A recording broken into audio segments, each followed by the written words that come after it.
Welcome to Reality Tea Times 2, the podcast where we discuss all the trash reality TV we love to hate.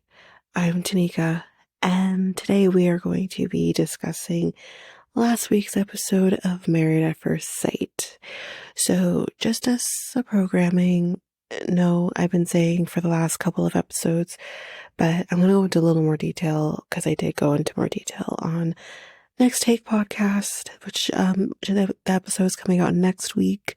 So I figured I'd go into a little more detail here with you guys. So I have been saying I've been under the weather. I did have to go to the hospital on the weekend. But I am dealing with a gallstone that would be classified as a large gallstone. This could potentially mean surgery. Not sure yet.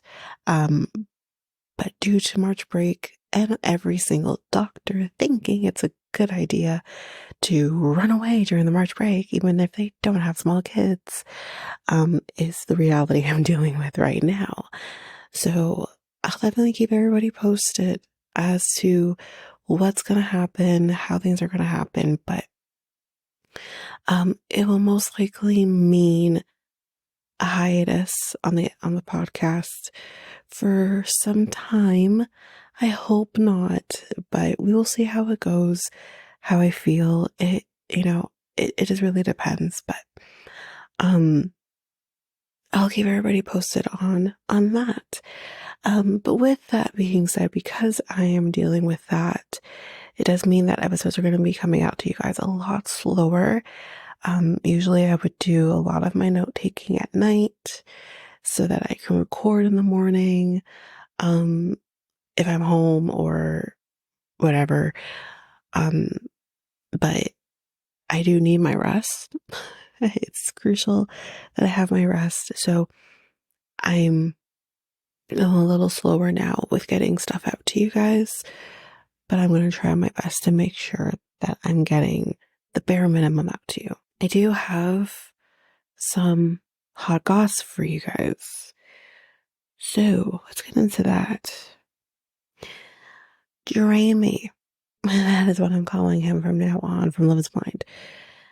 His ex-girlfriend has come out on TikTok to talk about an experience that she had with him. If you're interested on seeing her videos that she's posted on TikTok, you can find her at Ginger Snaps. So that's GINGERSNAPSS_.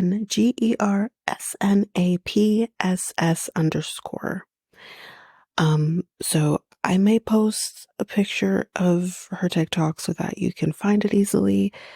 And on there she has roughly right now, I think 5 videos.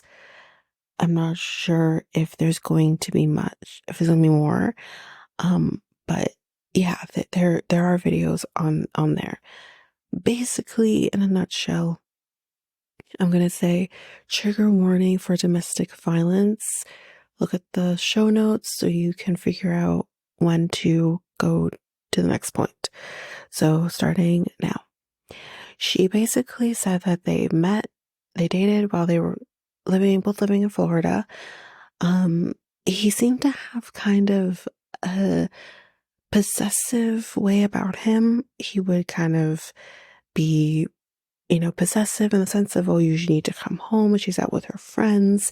He would freak out if she was talking to men at a bar that he is also at. Like, he would kind of have like that kind of tendency about him. But the main thing that happened is one night she was out with friends. He actually showed up at the restaurant that she was at and basically said, oh, it's late, you need to come home. And she said, I'll come home when I'm done. Like, don't worry, I'm coming home. And she gets home and he's not talking to her for hours apparently. And eventually when they do start talking, he points a gun at her.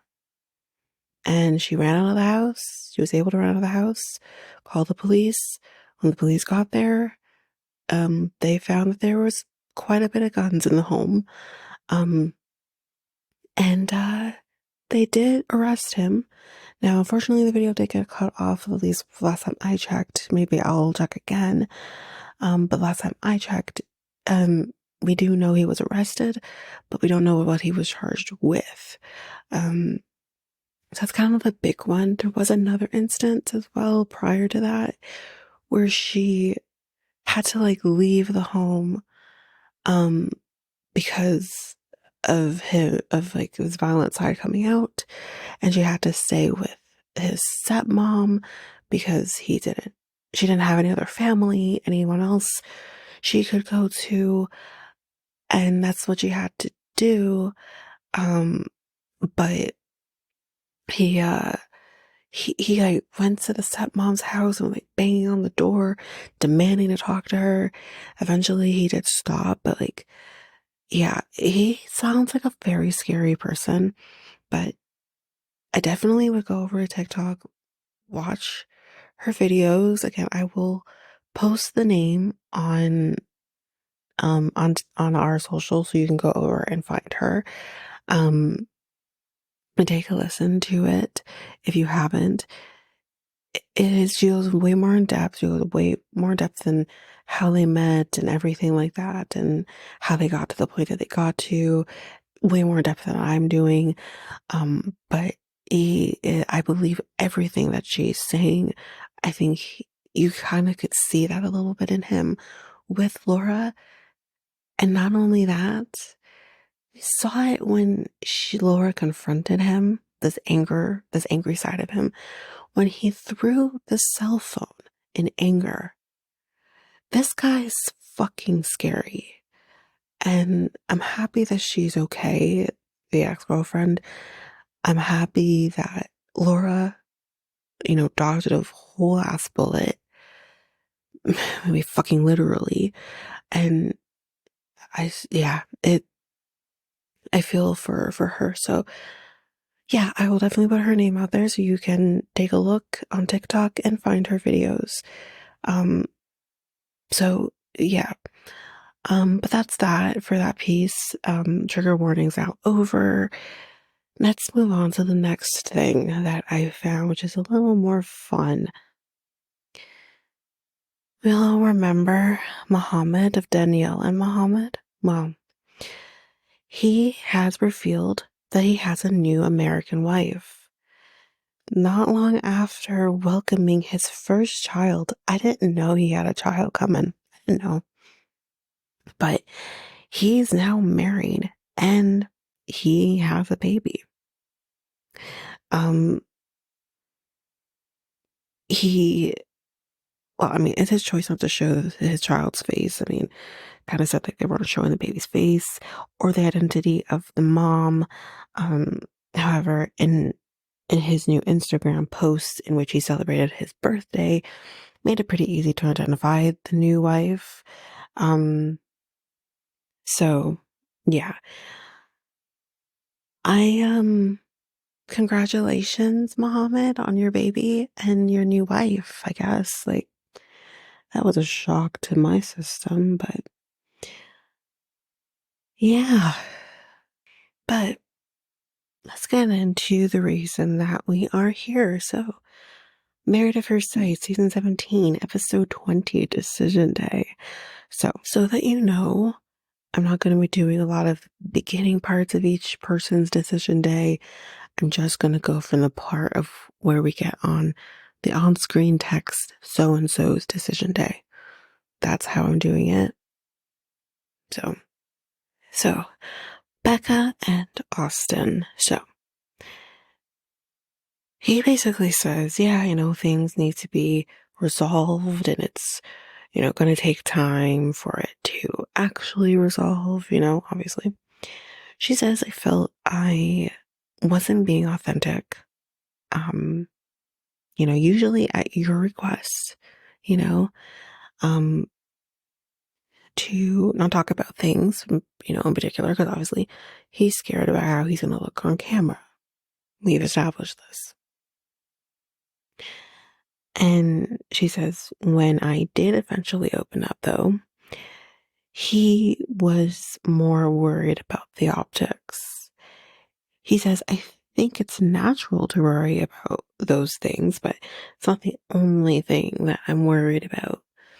I understand that it's natural to worry about it, but when your wife is telling you, I feel like this, or what you do makes me feel like this, and the first thing you do is worry about the optics, that's the problem. Like, you're not saying, I'm sorry this made you feel this way. I'm sorry I made you feel this way. I will try my best to improve those things.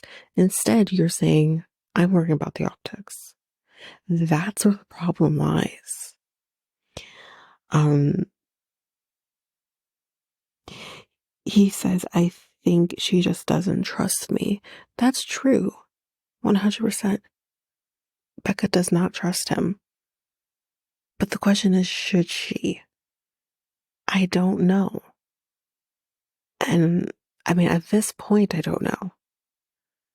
As we go on, though, I don't think she should. So, Basar's Cal says, when the optics are gone, that's when you can live in the moment, right? And not worry about those things. She says, I just feel like I can't trust myself. And in turn, trust this process. She's like, maybe I wasn't ready for this. I don't know. But you're, so I think one of the experts, I think it was Dr. P. says, you seem so good together. Is that a lie? Yes, I think on paper and initially they are good together. But there's definitely something going on that isn't allowing them to keep that going. Whether it's her anxiety or him being maybe a little more cold in certain points, which seems to be more off camera, and all everything else that they have struggled with throughout the marriage and throughout the process. I don't know you can necessarily say it's a lie. It just means that this shit's coming out. That's all. Um, but Becca thinks that he acts very differently when they are on camera together. Not that he is like, okay, job done, and so switch is turned off or something. It's not so much about that. It's just he's just different, which that should not be the case. But even in this moment, Dr. Pia says, he's close to you. Can't you believe that? No. Just that is exactly the point that Becca is trying to make. So let's use this as an example. He has his arm around her the entire time, but they're on camera. So he is going to be this affectionate guy with her on camera, is what she's trying to say. Now, if the cameras weren't there and the experts weren't there, would his arm be around her? Maybe not. Maybe not. And we've seen this before the last time they had a meeting with the experts. And she was very distraught. And she didn't want him touching her. But remember how he asked her, can I come close to you? Because it looks better on camera if we are close to each other, because then it looks like we're a united front. It makes me look good. That's what Becca is trying to say.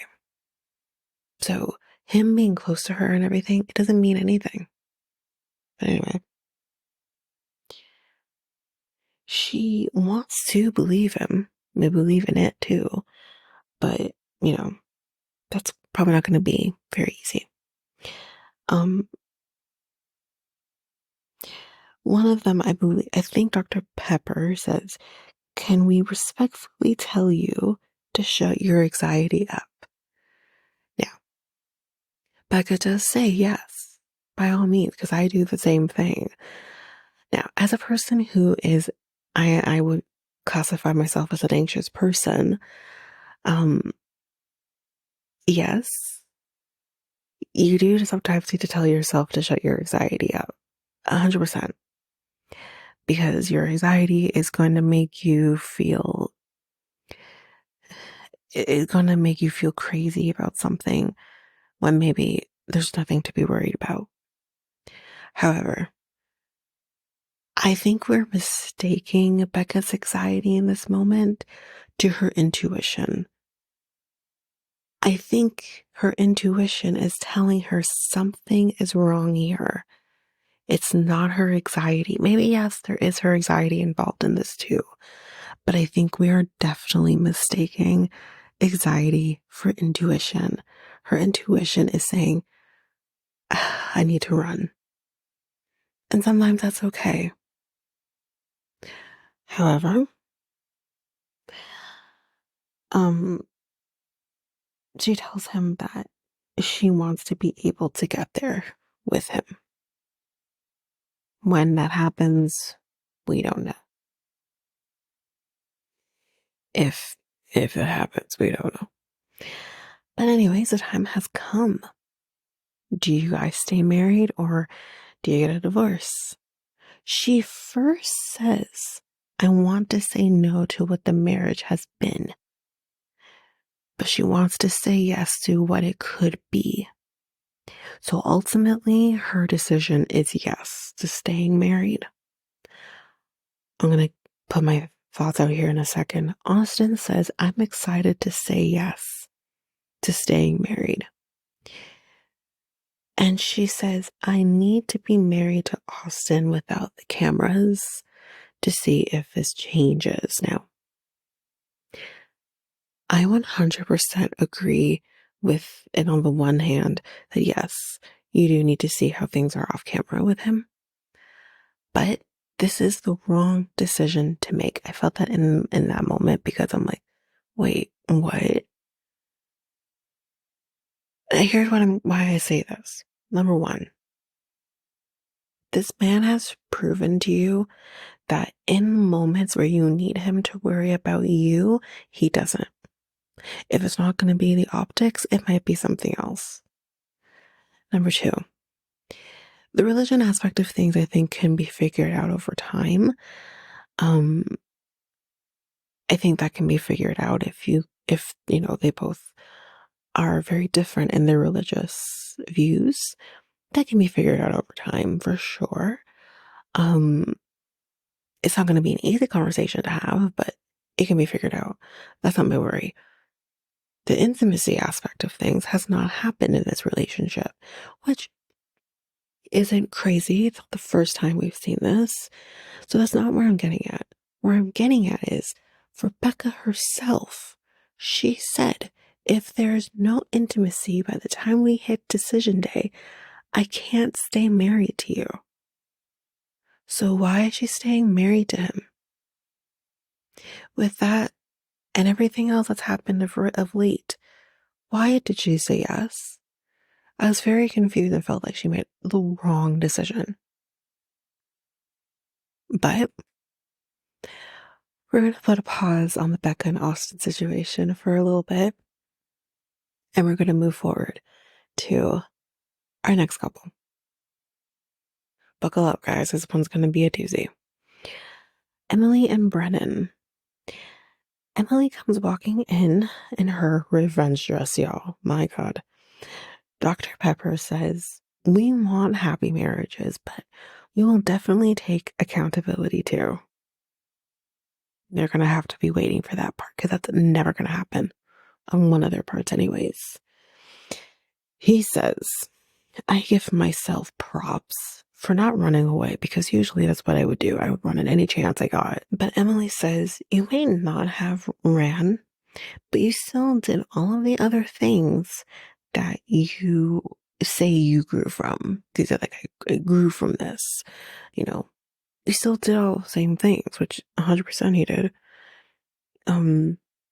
He says, but who was there when you needed somebody? And it's that bullshit that it's like, sir, it doesn't matter that okay, great, thank you. And I said it when she had the accident. I gave him points, brownie points, whatever, props for being there when she needed someone to be there and spraying to action when she needed it and was so calm during it. I gave him that. But I'm going to also say something else in a minute after Emily puts her thoughts out here. Every time he says this, she says to him, but you can't keep using that, you know? You basically just checked off boxes. So basically here, she's trying to say, thank you so much for being there when I needed someone to be there. On the other hand, there were the actual people who were doing this ATV tour with them who would have sprang to the action as well if she was on her own. I mean, if she was on, who does ATV on her own? She probably would have had friends or somebody else with her or something. Someone would have been there to spring to action. And yeah, but really and truly, my guy, in sickness and in health, you're doing the bare fucking minimum by being there and helping her. Any person who cares about somebody is going to spring into action, even if you're an asshole and a bullshitter, which he is. Hell, I think even a serial fucking killer. Okay, let me back up. Even if BTK's wife or children were in a similar situation, as much as that guy's a fucking asshole and is disgusting, he still would have also sprung into action to make sure his kid or his wife, was okay. In that moment, you're doing the bare fucking minimum. Thank you so much. You know what I mean? So he wants this fucking trophy for doing the bare minimum. It's ridiculous. So Dr. Pia says, can you see you're being very defensive? He says, can you see how I'm being attacked? No. In the words of Dr. Pia and everybody else, no, you're not being attacked, sir. So someone saying the truth is you being attacked? Lord. The small ego of a man, honestly. But Dr. Pia says, can you tell us why you're feeling attacked so we can understand how dumb you are?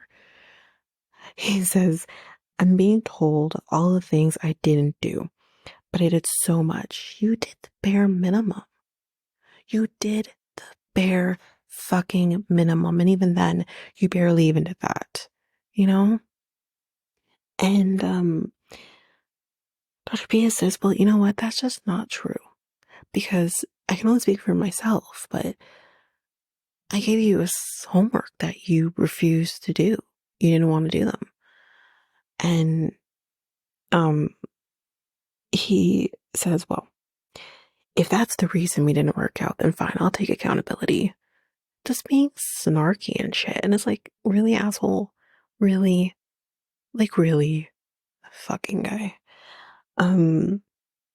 But Emily says, obviously, no, that's not the reason we didn't work out, but, it sure as hell doesn't fucking help.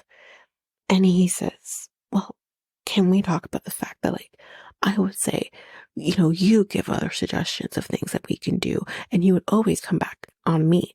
Well, yeah, I would do the exact same because Dr. Pia is saying try physical touch of some sort, whether it's hugging or no, actually not even hugging, physical touch, because I think hugging was a part of it. But anyways, I can't remember exactly what it was, but she's telling you to do A, right? But you don't like A. You are then telling Emily, you come up with something. You come up with a plan B. You're putting it on her. So when she says, well, you're the reason you don't want to do A, so you figure out a plan B. I would do the same thing. But he does that probably knowing she's not going to do it. And then we'll use that against her later. I hate him, like I said. Anyways, he then kind of says, well, there's just this constant negativity with you. How is there constant negativity with her? Yes, Was she being a little shit when she said that Michael and Chloe's vows were vanilla? Yes, 100%. But that's one example of her negativity. Please tell me if there's more. Please tell me. But I just don't see it. Like I said again, my girl's hair was knotted to shit. Right? While they were on the honeymoon. And she went through that as a trooper. She literally just got into an ATV accident and she handled that like a trooper. So you want to talk about all of them, you hung on to one thing. And as soon as that thing came to you, that's what you're going to use as a reason why you don't want to be with her.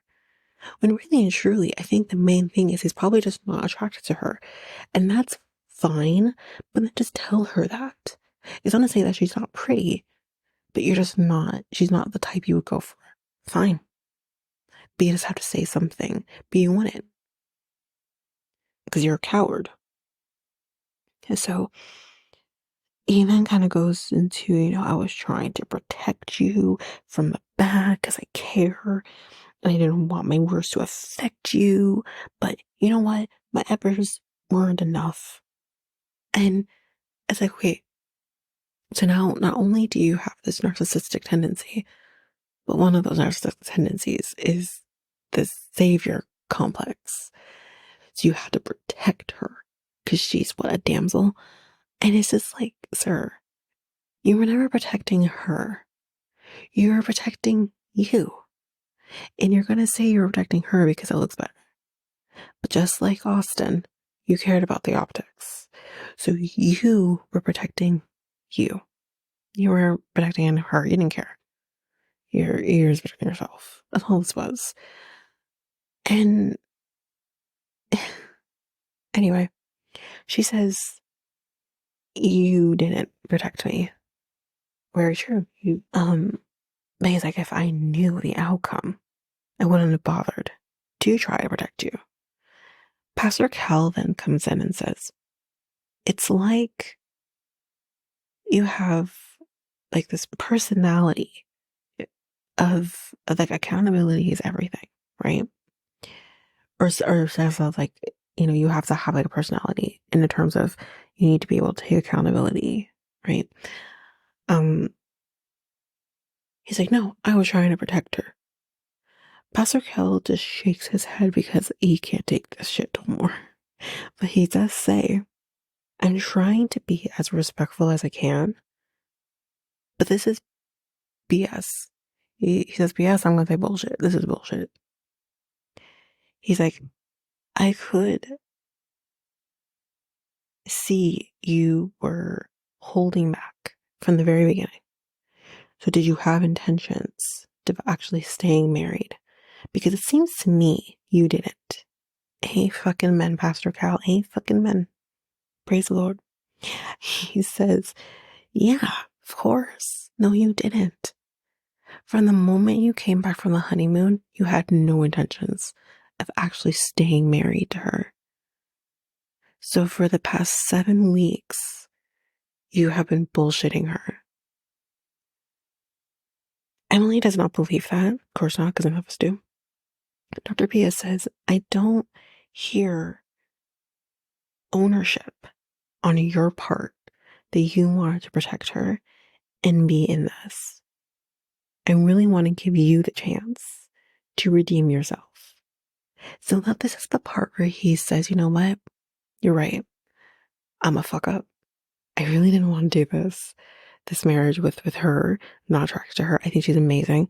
But I'm a shit. I gotta work on that. No, instead, he just doubles on down with this and says, I didn't realize what I was doing. You're like, okay. But if it appeared that way, I am truly sorry. Okay, great. But he just Emily asked, like, do you know what you're apologizing for? He says, Like, that's how long his pause was, right? And Dr. Pepper says, do you want to tell him? You shouldn't have to fucking tell him. But anyways, here we go. So then she has to tell him, I felt disrespected. You friend zoned me. You didn't allow the chance for this process to work. How you talk to me. Also, it's kind of also this whole experience has kind of caused her to not want to date again, which don't let this fucking guy be the reason. Um, she's like, you control the narrative as well, obviously with telling her to delete um cams and stuff. So diary cams. So, he says, you know,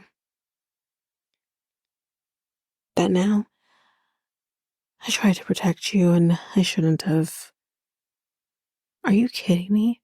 So the only thing you can say is, I just tried to protect you. You know what? I guess I shouldn't have done that. Ugh. The optics. He said fuck off to the optics, even though he thinks he looks good. No, you don't. You don't look good. Anyway, he's like, it feels like, he kind of said these things because of her comment about she would destroy him. Wait, did she say that? Because I don't remember her saying that. And she says she never said that. And um okay, and she says, but you told me that you had all of this dirt on me that you could expose me with, right? And he says, yeah, but I said that because you said that. So we're going to do a tit for tat. But again, I don't remember her saying that. What I do remember her saying is, if you think you're going to come out looking good after all of this, you're wrong. Which that is true, but that's not a threat. That's just her telling him, be prepared for the shit that's going to come your way once this show airs. That's facts. He says that she said everyone hates me and all of this. And I'm like, okay, maybe not everybody in your group hates you, but Dr. Pia hates you, okay? Pastor Cal can't, it seems like he's over it. I think Dr. Pepper's a little more nice, but whatever. And the whole world who watches this show is gonna hate you. Mm. She never said that, and I don't think she did actually. Well, the time has come though. Let's get on with it, right? Do you want to stay married or get a divorce? Well, I think it's pretty fucking obvious, but anyways, Emily says, I deserve better than this, and I deserve better than you. Amen.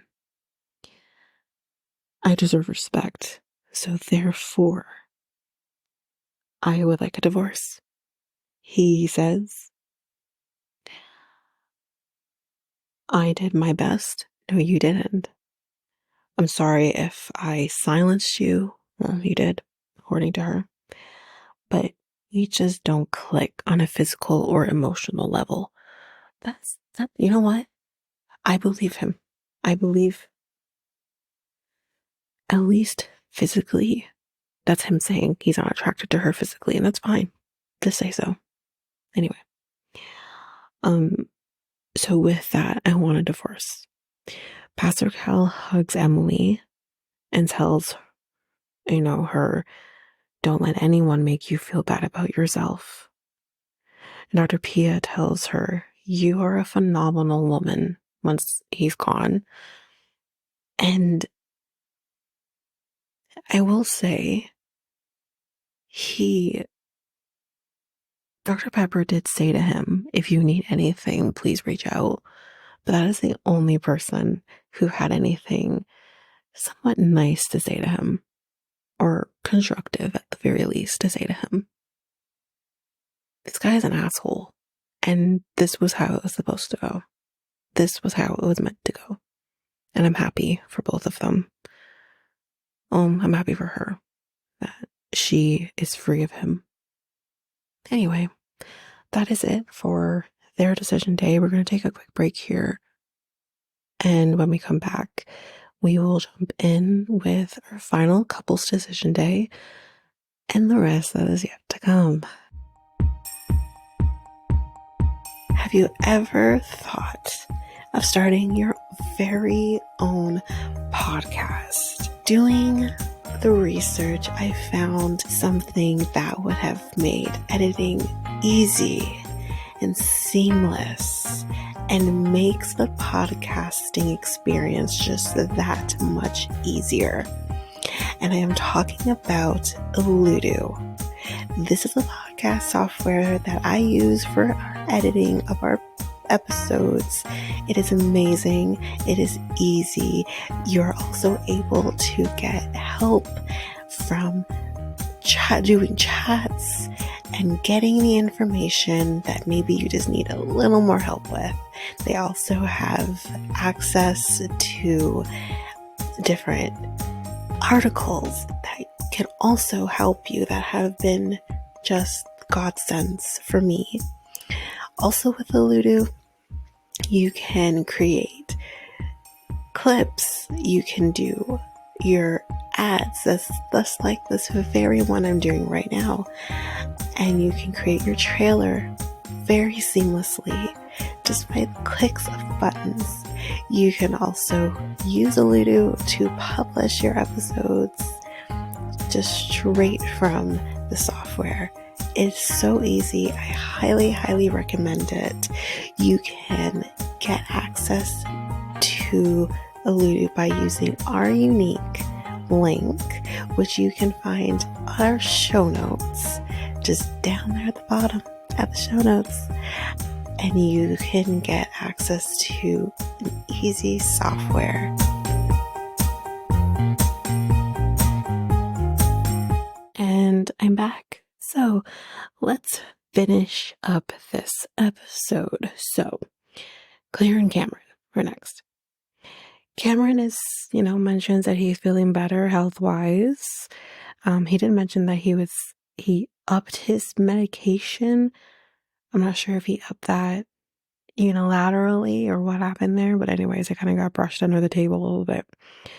Anyway, Claire is here now, and let's talk about when he got sick after the separation and maybe how that affected both of them. So he says, from his perspective, she maybe felt like, he says that she owed me nothing. He said that he kind of just wanted to deal with what he was going through alone. And, she thinks very differently. She's a complete opposite. She thinks that, when she is going through something medically, you kind of want your people around you, which I definitely understand that. But she does kind of say, like, I know that's kind of me, though. I have to realize that that's my issue. But she did feel like not so much that he just wanted to be alone and just kind of naturally wanted to be alone. She feels like he actively tried to separate himself from her. And that did hurt her. Now, I do think he actively tried in a sense, not to necessarily hurt her, but I think to preserve himself, because he I remember him telling Brennan the week prior that he kind of felt like, because she is such a person who is so loving and just kind of maybe a little more smothering with that is something he just didn't want to deal with in the moment, and kind of needed to deal with his stuff on his own. So I think that that's maybe true, but I don't think he necessarily did it to hurt her. He says that he couldn't accept her, being loving, wanting to be there in the way that maybe she wanted it. But he realizes now that, that was just her loving him and showing him love. He tells her they could have had a chance to make this relationship work, if it weren't for how things just kind of went. She says that they weren't always on the same page. And he tells her, I feel like we would have a conversation. Yet we would interpret that same conversation differently, basically. He says that she would take issue, for example, which I don't remember this. Oh no, he did say this to her. We did see this. So when he was kind of describing the kind of women he like typically goes for, which are more slender women, he says that he didn't say that to her to basically say that she is not slender. He thinks of her as slender, but because she's a kind of person who has, self-image issues, I guess, and views herself very differently, she just kind of took that as a negative connotation and that he wasn't attracted to her. So this is interesting because I remember Ava telling me watching the after shows that she made a comment that he said to her he wasn't attracted to her. I do wonder if that was miscommunication and what he's describing here is more is kind of what happened, that he wasn't necessarily saying that she herself is not slender. He doesn't see that she isn't, right? um it's just that you asked him a question, he answered the question, and you took that as a negative, you took that as a hit on you, but he never actually told you that he wasn't attracted to you. And honestly, I don't understand why, because I was always under the impression she wasn't attracted to him. But we'll get to that, because that does come up a little later. But I was always under the impression he was not attracted to her. That wasn't, or no, yeah, sorry. She wasn't attracted to him. Sorry, guys, I'm getting confused. That she wasn't attracted to him, not the other way around. But then all of a sudden we kind of start arguing about how long they were living together, which was for weeks.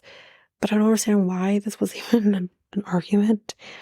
I guess she's trying to say that maybe he didn't give it enough time, that they weren't living together for very long. And he's like, we were living together for 4 weeks, by the way, I think he left maybe just shy of the 4 week mark.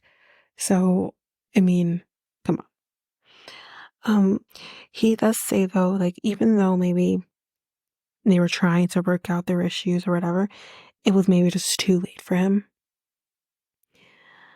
Pastor Cal says, you are so compassionate with each other. It's unfortunate that you know, weren't really maybe being completely honest with how things were going, and that, maybe you couldn't have kind of figured this out. You're kind of two ships in the night. You were passing each other, and you did the work. You could have maybe gotten there, right? He says, with proper guidance, they could have definitely succeeded and figured out those things that they needed to figure out. She apologizes for not, quite knowing in herself where she was emotionally, I think, in this process, and how that maybe that could have affected him and it could have hurt him. And he apologizes for simply fucking up the process. That's honestly, it's hard for me to push they're both to blame for this not working out. Maybe, she wasn't fully in the beginning, but then you kind of saw that she was trying to be in after the honeymoon, and he just wasn't there. But that's exactly what he says. They had these issues, but it was just too little too late to kind of figure them out. But it's time. Are you going to stay separated, or are you going to try to maybe see if this is something y'all can work out? He says she has taught him so much, but, sorry, let's start over. He says that she has taught him so much, but sorry guys, I had to pause for like 15 minutes, so hopefully I'm not repeating myself. But anyways, he said that whatever attraction he felt for her is not gone, and he sees her as a sister. They have a very great bond, but for that reason, he would want a divorce. She says that she feels grateful for what he has given her, but she would also like to get a divorce. Pastor Cal looks so defeated in this moment. He just was like, like, did you really think they were going to stay together? Like, I did say twist of the century if they were to stay together, but chances were they were not going to stay together. But that's basically it for decision day this time around. We do get this quick little snippet before we move on to the group.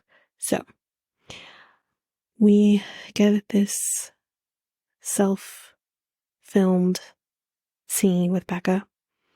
She says that I thought we both wanted to get away from the cameras. But then I get this text from Claire. Both Claire and Emily are actually out with each other, and Becca stayed behind. And she gets a text from Claire saying that they just saw Austin and Brennan out with Austin and Becca's producer. I say what? Say what now? She says, I don't know where to go from here. So here's the thing. In hindsight, it's not a huge deal that Austin is out with the producer because they make friends with these people, right? It's not a huge deal. But for Austin, when he says, I am worried about how I will look on camera because of something you said. Why are you out with the producer? This is weird. And producer's a woman. This is getting weird, but let's continue. We're with the group now. The entire group. We have everybody. Even poor Michael and Chloe. Becca asks, like, Emily and Claire, so did you guys do last night? What about you, Austin? Did you go out? Did you have fun? What'd you do? Did you go out with anyone else? Any producers?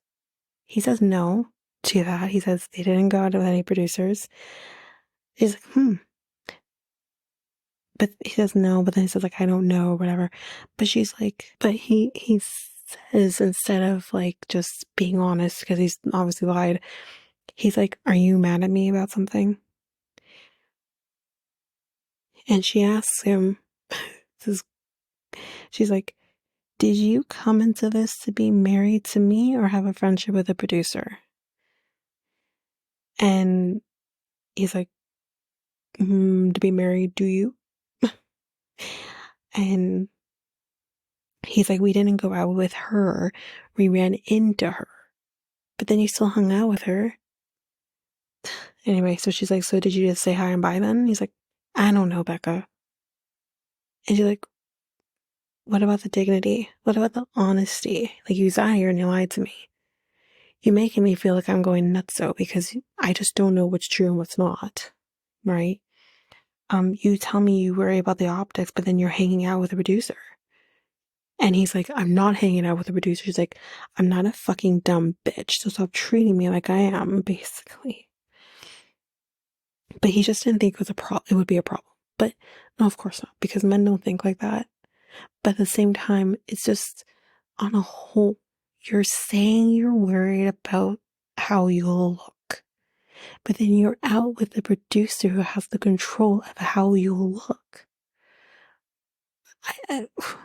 Make that make sense is basically what she's trying to say. She says, I have been cool, calm, and collective this whole time, so I'm done being calm, cool, and collective. And he says, that's not true. You know, you have been getting emotional. Oh, so she is not being calm, cool, and collective because she's emotional. And as all of the women hear him say that, she's like, and what's the problem? She can't be fucking emotional? At least she has fucking emotions.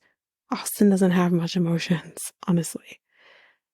And I think it was, I can't remember if it was Claire or Laura, but one of them says, maybe you could be more sensitive to match her quote unquote emotional state, you know? He says, you just get into this fight or flight mode, every time.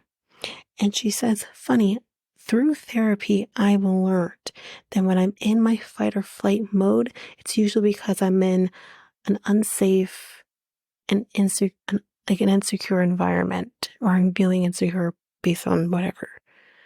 So, that's because of you, right? And she says, all the men here, excluding Michael, have only worried about how they'll look on camera.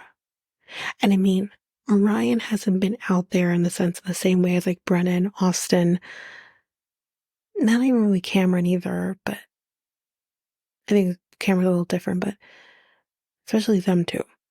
But Orion was worried about how it would look, not necessarily the entire world, but how it would look to his community if they found out that Laura said something insensitive. Which, at the end of the day, it was insensitive. But they could have grown from that. It could have been a learning experience. Because you think for a minute Laura would ever say anything insensitive to him again? Probably not. But she says, while y'all worry about the optics, you've basically shot this whole thing officially Adele. So he says, maybe my priorities have been misplaced. And she says, yeah. And I know that your priority is not me. And she says, I've given you so many chances to rectify the issue. So Laura does ask her, so what are you saying, Becca? And in this moment, you want to hear Becca say, I'm done. But she can't do it for some reason. She's like, I'm spewing a lot of heated things right now. I'm angry. But that's all she can really say. She can't say, fuck you, I'm done. He says, I thought I was doing a good job, and now I know, maybe I'm not. And she says,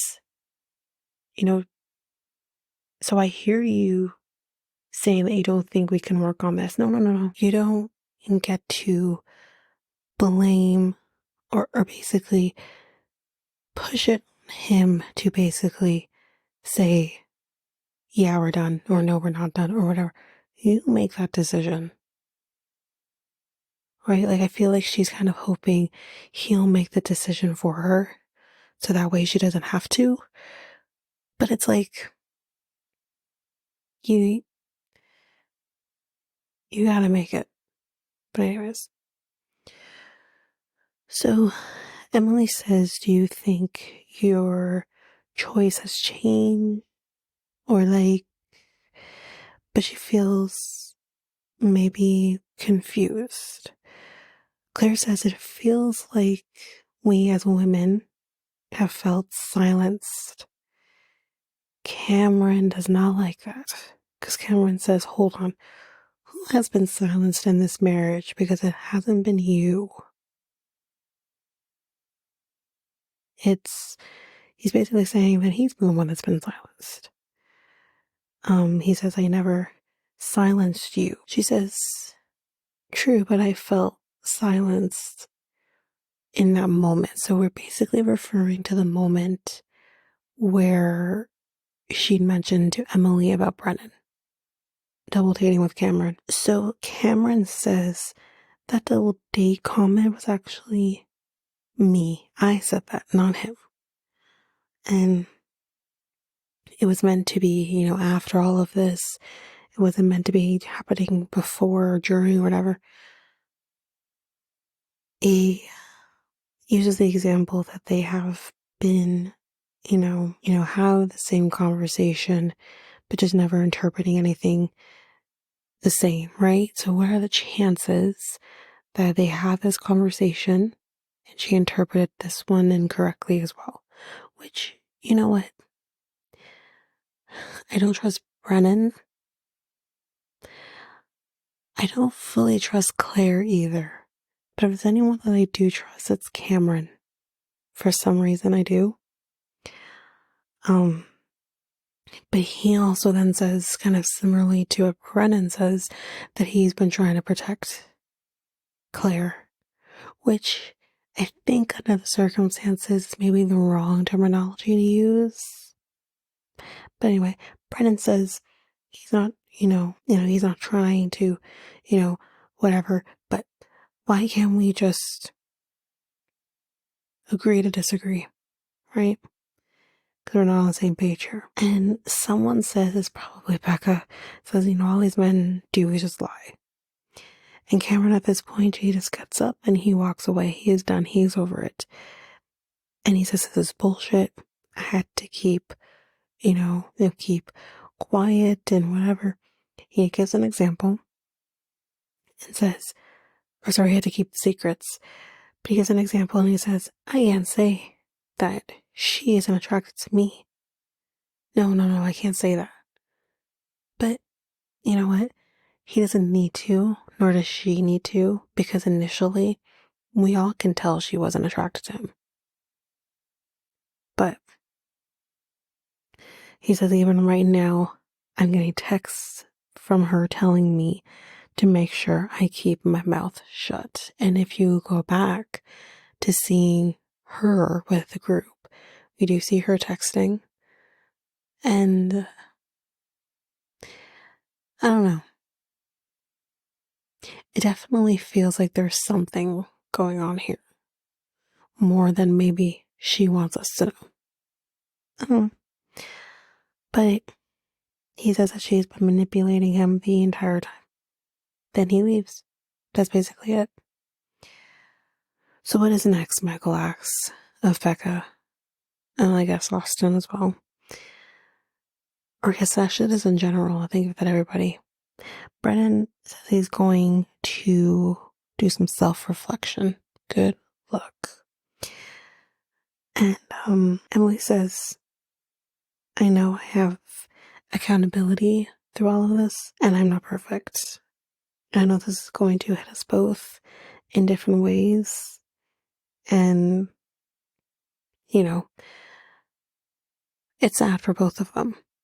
But he hopes that, maybe we can squash this or something. And she's like, no, she's not ready to squash anything yet, which, I think that's pretty fair. So Lauren says that I care about Ryan. She says that friendship is on the table, but you know what? You gotta pick up that knife and cut the cake. And he says he's gonna take her up on it. Gulp's just a sweetheart in this moment where he says, she's a better human than I am, same with Chloe. And says, he's a candle to her sun. So sweet. So, Becca, are we building a bridge here or what are we doing? And she says, if I can't trust him and there's no intimacy, they have issue on religion. Now he's lied to me. Maybe there is a bridge in the future, but I think, he'll be a perfect guy for someone in the future, but I don't think it's me. And honestly, I think this is maybe the best decision. I don't even think a bridge should be formed later on, but let's just say I've watched the most recent episode now, and based on what we see next week, doesn't look like she's going to hold her ground on that one, but I do think that this is the better decision to make, because if he can't hear her when she's telling him, I need a little bit more, I need a little bit different, then nothing's going to change. Anyway, he feels blindsided by this whole thing, but that's great. Anyways, next time on, which we've actually already seen this week, so I think I'll skip it this time, because I know I was planning to get this out to you guys yesterday, but unfortunately, it's not how things went. But again, thank you guys so much for being patient with me. I'm trying my very best to get everything out to you. But yeah, it's been difficult. Even right now, I'm in pain as I do this, but I am doing my best. So thank you for being patient with me throughout this. But that is it for Married at First Sight. So if you like what you heard, please rate, review the podcast on either Apple Podcasts or Spotify. Also, don't forget that you can also share us with everyone in your life if you really love this. And I do want to read those reviews. I'm definitely getting 5-star ratings, but I want to read those reviews. So send me those reviews and I will read those 4 and 5-star reviews on the podcast. Also, we're on every one of your favorite podcast apps. Every one of them, including you can find us on YouTube at Reality Tea Times 2. If you want to connect with us, you can do so by going to either Facebook or Instagram at Reality Tea Times 2. You can also find us on Twitter, TikTok, Reddit at Reality Tea Times 2 Pod. We also have our email, which is at realityteatimes2 at hotmail.com. Definitely want to hear from you guys. And we also have our new website where you can listen to all of these episodes. You can review the podcast on there as well. You can connect with me in any way, all the stuff. It's all there, and you can find me there at www.realityteatimes2, all spelled out, .podpage.io. It's there. And don't forget, I also have my other podcast with my friend Mikkel, Next Take Podcast, where we talk about all kinds of different topics. But you can find us on any of your favorite podcast apps over there as well. Or you can also go to YouTube and you go to Next Take Podcast, as well as our website, which is solo.to/Next Take Podcast. So yeah, there's that, and that's basically that. And again, don't forget, if all of this information is overwhelming, we do have all of the links, everything in our show notes. But that is it for now, guys. Thanks. Bye.